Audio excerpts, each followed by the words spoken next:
వ్యభిచారి స్త్రీ వచ్చినప్పుడు రాళ్లతో కొడతంటే దేవుని ప్రేమ ఎలా అడ్డుకుందో తెలుసా? ఎందుకు కొడుతున్నారు? మీలో ఎవరు పాపం చేయకపోతే వాళ్ళు కొట్టండి ఫస్ట్ రాయి. అందరూ రాళ్ళు కింద పడేశారు అంటే దాని అర్థం ఏంటి? అందరూ పాపం చేసిన వాళ్ళే. నో వన్ ఈజ్ పర్ఫెక్ట్ అండి, ఎవరు పర్ఫెక్ట్ కాదు, అందరూ పాపం చేసిన వారమే. రాళ్లతో కొట్టకుండా దేవుని ప్రేమ ఏం చెప్పింది తెలుసా? అమ్మా, నిన్నెవరైనా కొట్టారా? యేసుక్రీస్తు కొట్టవచ్చు, ఎందుకు? ఆయన ఏ పాపం లేదు. నాలో ఏదైనా పాపం ఉందని మీలో ఎవరైనా కనుగొనగలరా? హల్లెలూయా.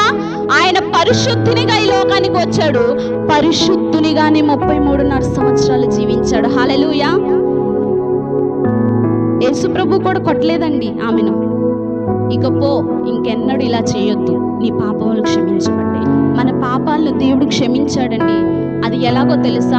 ఆయనకున్న అపురూపమైన అమూల్యమైన ప్రేమతో అండి.